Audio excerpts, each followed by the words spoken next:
Hello guys, long time no see. The last video on this channel was published a year ago. This year was rather hectic for me. I was busy with integration to a new society, learning language, looking for a job, making TikToks. Who said that? Yeah, a lot has happened since the last video, but the idea of this channel remains the same as it was in the fall of 2023. Here, I would like to talk about Ukrainian diaspora. So, ladies and gentlemen, let me bring to your attention the first, hopefully not the last, episode of Ukrainian Diaspora Digest. Events, people, phenomena that transform peasants to nomads. Indeed, at the end of 2024, Ukrainian diaspora abroad is roughly equal to the population of Serbia. According to the United Nations report, 6.8 million people are registered as Ukrainian refugees. 6.2 million of them live in Europe, while the rest are mainly in Canada and the United States. Germany and Russia are undisputed leaders in this regard. These countries have taken in approximately 1.2 million people each. Nearly 1 million refugees reside in Poland. This is fewer than before. In 2023, this number was estimated as 1.8 million. So, as you can see, many Ukrainians have already returned to the homeland. Just kidding. Most of these people have just moved to other countries.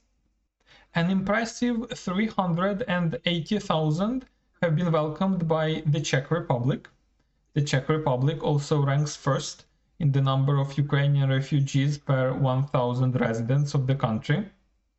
253,000 people live in the United Kingdom, 217,000 in Spain, and approximately 170,000 in Romania and Italy. So, as you can see from the picture, Ukrainian refugees live in all European countries. There is even 4,000 people in Iceland. Ukrainian government, meanwhile, works days and nights to increase the number of refugees, kidnapping people from the streets, also known as mobilization, is now conducted openly and ubiquitously everywhere. It has basically become the new norm in the freest society in the world. Language patrols, which used to exist only in Russian propaganda, now can be met also in Ivano-Frankivsk town. Groups of patriots walk around the streets and reprimand, so far only verbally, those who speak Russian. Church raids, occupation of churches and temples also became a usual thing. In August 2024, the parliament passed a law allowing religious organizations to be banned by government's decision only. There is no even need to go to the court for this anymore. The noble lords don't forget about us either.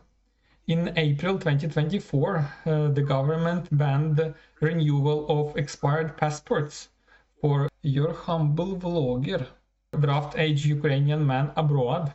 About a month later, this ban was lifted and replaced with a bureaucratic procedure that doesn't work in practice.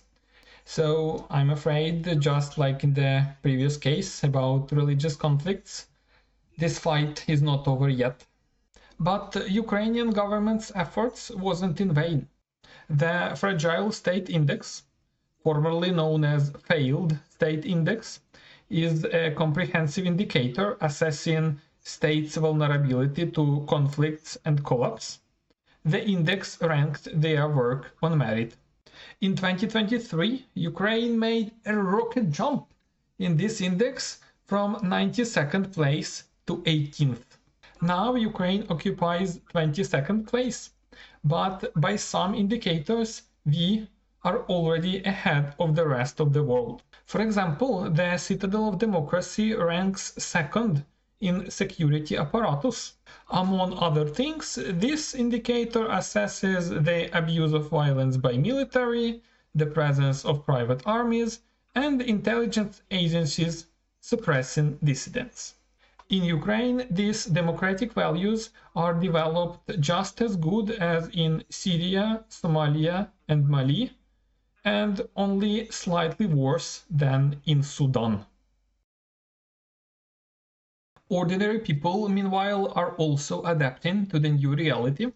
According to the Ukrainian Border Service, from January to April 2024, 69,000 more people left the country than entered it. That's about 600 people daily, by the way. And this number does not include men who leaves Ukraine illegally. Today, this trend is particularly popular among boys aged 16 to 17. Mothers and grandparents take them abroad before they reach draft age and become the property of the supreme leader. We are also learning new skills, such as looking out for our own interests instead of interests of some oligarchic clan. Protests against human rights violations in Ukraine have taken place in Berlin, Cologne, and Paris.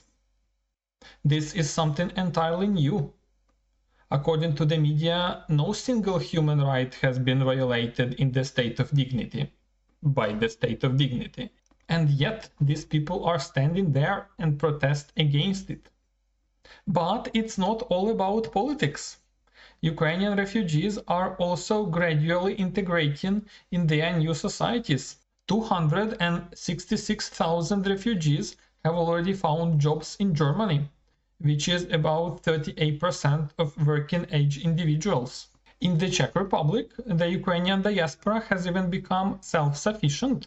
In the first half of 2024, Ukrainians paid in tax to the Czech budget more money than the government spent on social assistance for them. Integration does not go equally well everywhere. The mass departure of refugees from Poland that I mentioned before is a prime example for that. For many, the problem of uncertainty remains relevant. They don't want to put too much efforts into integration in a new place because these efforts will be wasted if they eventually return home. I'm afraid this issue will be resolved only after the formal end of the war. And that's all the news for today, guys. Thank you for watching. Write in the comments if you have encountered Ukrainian diaspora where you live. If so, what kind of experience was that? And hopefully we will see each other in the next video.